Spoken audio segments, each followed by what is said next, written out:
अवकल समीकरण dy by D X बराबर Y square minus X square बटे में है 2xy को हल कीजिए। यहाँ पर सबसे पहले तो आपको ये समझना है कि अवकल समीकरण क्या होता है। अवकल समीकरण जिसमें किसी भी सिंपल सी समीकरण का अवकलन करके दे दिया गया हो तो उसको हम कहते हैं कि ये एक अवकल समीकरण है। तो यहाँ पर कोई एक सिंपल सा समीकरण था, उसका x के सापेक्ष अवकलन किया गया है, तो ये हो गया अवकल समीकरण।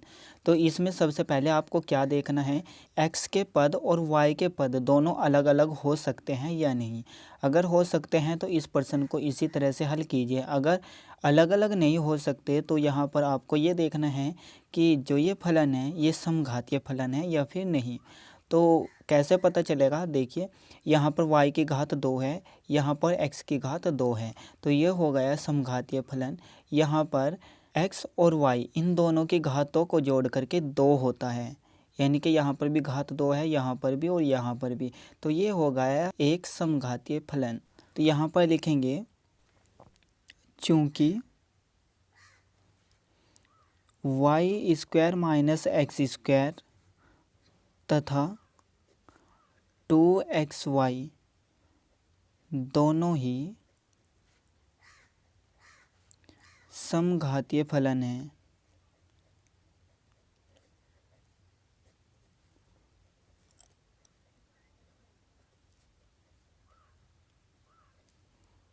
अब आपको यहाँ पर क्या करना है, यहाँ से x के पदों को और y के पदों को अलग अलग करने के लिए यहाँ पर आपको कुछ मानना पड़ेगा। क्या मानना पड़ेगा, माना y बराबर vx। अब आपको इसका x के सापेक्ष अवकलन करना है। x के सापेक्ष अवकलन करने पर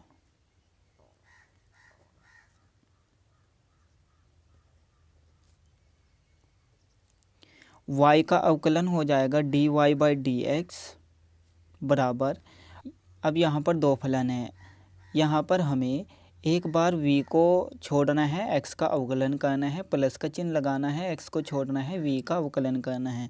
तो v को छोड़ देंगे, x का अवकलन 1 जो कि मल्टीप्लाई करने के बाद v ही आ जाएगा, प्लस x को छोड़ देंगे, v का अवकलन हो जाएगा dv बाई डी एक्स। क्योंकि x के सापेक्ष अवकलन कर रहे हैं इसलिए नीचे की तरफ x आएगा और ऊपर की तरफ v जिसका हम अवकलन कर रहे हैं। तो अब हमें क्या करना है, यहाँ पर dy बाई डी एक्स के स्थान पर v plus x dv by D x को रखना है और y के स्थान पर vx को रखना है। तो यहाँ पर रख देंगे v plus x dv by D x को बराबर y के स्थान पर रखना है vx को, तो इन दोनों का स्क्वायर हो जाएगा, यानी कि V square X square minus X square जो कतु रहेगा बटे में 2x गुणा में y के स्थान पर vx को रखना है, v plus x D by D X बराबर, यहाँ से एक्स स्क्वायर कॉमन आ जाएगा, यहाँ पर बचेगा v स्क्वायर, यहाँ पर बचेगा 1 बटे में x और गुणा में x, ये हो जाएगा x square 2v x square, X square से एक्स स्क्वायर कट जाएगा, तो यहाँ पर क्या बचेगा dv बाई डी एक्स बराबर में बचेगा v स्क्वायर माइनस 1 बटे में 2v। अब v को हम इस तरफ लेकर आएंगे क्योंकि हमें x के पदों को एक साइड में करना है और v के पदों को एक साइड में करना है। तो v को इस तरफ लेकर आएंगे तो ये माइनस में जाएगा क्योंकि इस तरफ प्लस में है, तो यहाँ पर बचेगा x dv by D X बराबर v स्क्वायर माइनस 1 बटे में 2v माइनस v। अब इसके बटे में एक मान लेंगे और लेस है लेंगे, तो यहाँ से लेस है 2v आएगा, या फिर इन दोनों की गुणा करिए, नीचे लिखिए x dv by D X बराबर, इन दोनों की गुणा करेंगे तो 2v आएगा। अब इन दोनों की गुणा करनी है तिरछी गुणा, तो v स्क्वायर माइनस 1 की गुणा 1 से करेंगे तो v स्क्वायर माइनस 1 ही आ जाएगा, माइनस का चिन्ह लगाएंगे, इन दोनों की गुणा कर देंगे 2v स्क्वायर हो जाएगा। अब देखिए v स्क्वायर प्लस का है और 2v स्क्वायर माइनस का है, तो यहाँ से माइनस का v स्क्वायर बचेगा, तो ये हो जाएगा X D V by D X बराबर में बचेगा माइनस का वी स्क्वायर और -1 बटे में 2v चल रहा है। अब देखिए यहाँ पर सभी के सभी v के फलन हो चुके हैं, तो हम v वाले फलनों को इस तरफ लेकर आ जाएंगे और x वाले फलन को दूसरी तरफ लेकर चले जाएंगे। तो यहाँ से अगर हम इन दोनों को इस तरफ लेकर आएंगे तो ये ऊपर का नीचे, नीचे का ऊपर चला जाएगा। तो ये हो जाएगा 2v बटे में -v स्क्वायर -1 dv साथ में रहेगा। x को इस तरफ लेकर आएंगे तो ये भाग में चला जाएगा क्योंकि इस तरफ गुणा में है, और dx को इस तरफ लाएंगे तो ये गुणा में आ जाएगा क्योंकि इस तरफ भाग में है। अब देखिए यहाँ से माइनस कॉमन आ रहा है तो हम माइनस कॉमन कर लेंगे और इस तरफ लेकर के आ जाएंगे। तो यहाँ से बचेगा 2v बटे में v स्क्वायर +1 dv माइनस इधर आ जाएगा 1/x dx। अब यहाँ पर अवकल समीकरण दे रखा है, तो अब हमें इसको सिंपल सा समीकरण बनाना है। तो इसके लिए हमें इंटीग्रेशन करना पड़ेगा, यानी कि समाकलन, क्योंकि अवकलन और समाकलन एक दूसरे के उल्टे होते हैं।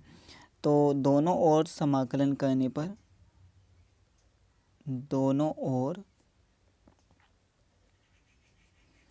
समाकलन करने पर समाकलन का चिन्ह लगा देंगे पहले तो 2v बटे में v स्क्वायर +1 dv बराबर, इधर भी माइनस बाहर आ जाएगा क्योंकि ये कांस्टेंट है, यहाँ पर बचेगा 1 बटे में x dx। अब देखिए जो नीचे लिखा हुआ है उसको हमने t मानना पड़ेगा, क्योंकि अगर यहाँ पर कुछ भी इस तरह से लिखा हुआ है अनाप शनाप तो उसका कोई भी इंटीग्रेशन नहीं होता। इंटीग्रेशन होता है 1/x का। अगर हम v स्क्वायर +1 को t मान लेंगे तो यहाँ पर कुछ इस तरह से हो जाएगा 1/t, तो इसका इंटीग्रेशन log t हो जाएगा। लेकिन उससे पहले हमें इसको t मानना पड़ेगा। v स्क्वायर +1 बराबर t माना। अब इसका हमें v के सापेक्ष अवकलन करना पड़ेगा, क्योंकि हम v के सापेक्ष इंटीग्रेशन कर रहे हैं, तो v के सापेक्ष ही हमें अवकलन करना पड़ेगा। v के सापेक्ष अवकलन करेंगे तो इसका हो जाएगा 2v। 1 एक कांस्टेंट है तो कांस्टेंट का अवकलन हमेशा 0 होता है, बराबर t का अवकलन dt बटे में dv हो जाएगा, क्योंकि जिसके सापेक्ष अवकलन कर रहे हैं वो नीचे आएगा और जिसका अवकलन कर रहे हैं वो ऊपर आ जाएगा। अब देखिए हमें 2v dv की ज़रूरत है, तो 2v को इसी तरफ रखेंगे और dv को इस तरफ लेकर आ जाएंगे, तो ये हो जाएगा 2v dv, यानी कि जिसकी हमें ज़रूरत थी वही आ गया, और यहाँ पर बचेगा dt। तो इसके स्थान पर dt को रख देंगे और v स्क्वायर +1 के स्थान पर t को रख देंगे। तो यहाँ से हमारे पास क्या आएगा, इंटीग्रेशन dt को सबसे बाद में लगा देंगे और यहाँ से बचेगा 1/t, क्योंकि इसके स्थान पर t को रखेंगे 1/t dt बराबर minus integration 1/x dx। 1/t का इंटीग्रेशन t के सापेक्ष क्या होगा, log t बराबर माइनस 1/x का इंटीग्रेशन x के सापेक्ष, तो log x प्लस में c लगाना है। लेकिन यहाँ पर हम c को भी log के अंदर ही लगा देंगे, क्योंकि यहाँ पर सभी log के अंदर है। अब हमें क्या करना है, t के स्थान पर उसको रखना है जिसको माना था, यानी कि v स्क्वायर +1 को। तो ये हो जाएगा log v स्क्वायर +1 बराबर minus log x plus log c। हम इसको इस तरफ लेकर आ जाएंगे तो ये प्लस में जाएगा, क्योंकि ये माइनस में लिखा हुआ है, तो ये आएगा log v स्क्वायर +1 प्लस में हो जाएगा log x बराबर में रह जाएगा log c। अब log की एक प्रॉपर्टी होती है log m plus log n, तो इसको हम क्या लिख सकते हैं, log m इंटू n। ये हो जाएगा m और ये हो जाएगा n, तो log करके m इंटू n कर देंगे, यानी कि गुणा में लिख देंगे इन दोनों को। तो यहाँ से आएगा v स्क्वायर +1 और इंटू में x बराबर log c। अब देखिए दोनों तरफ log लगा हुआ है तो log यहाँ से हट जाएगा, यानी कि अगर हम इस log को इस तरफ लेकर जाए तो यहाँ पर कुछ इस तरह से आएगा। यहाँ पर रह जाएगा V square plus 1 into X बराबर लॉग इधर से इधर आएगा तो ये ई में बदल जाएगा, ई की घात हो जाएगा लॉग सी, और ई और लॉग दोनों यहाँ से हट जाते हैं, बच जाता है सी। तो यहाँ पर बचेगा V square plus 1 into X बराबर सी। अब हमें यहाँ पर v का मान भी रखना है, क्योंकि हमें सबसे लास्ट में इस समीकरण को कुछ इस तरह से लेकर आना है कि जैसे यहाँ पर y और x का फलन था तो हमें लास्ट में भी y और x के पदों में ही लेकर आना है। तो v का मान यहाँ से निकाल लेंगे, v यहीं पर रहेगा, x को इस तरफ लेकर आएंगे तो बटे में चल जाएगा, यानी कि v का मान हो जाएगा y बाई एक्स। तो v के स्थान पर y बाई एक्स को रख देंगे, स्क्वायर है तो स्क्वायर भी लगा देंगे, तो ये हो जाएगा y स्क्वायर बटे में एक्स स्क्वायर प्लस 1 और इंटू में है x बराबर c। यहाँ पर एक मान लेंगे, लैसा लेंगे या फिर इन दोनों की गुणा कर देंगे तो एक्स स्क्वायर आ जाएगा। अब इन दोनों की तीसरी गुणा करनी है तो वाई स्क्वायर हो जाएगा, प्लस इन दोनों की तीसरी गुणा करेंगे तो एक्स स्क्वायर गुणा में एक्स लिखा हुआ है बराबर सी। अब यहाँ से एक घात कट जाएगी, यानी कि एक एक्स कट जाएगा, यहाँ पर एक एक्स बचेगा, तो यहाँ पर क्या बचा Y square plus X square बटे में एक्स बराबर सी। अब यहाँ पर बटे में एक मान लेंगे और वज्र गुणा कर देंगे, सी और एक्स की गुणा करेंगे तो सी एक्स आ जाएगा। यहाँ पर ये जुकतु रहेगा, यानी कि X square plus Y square.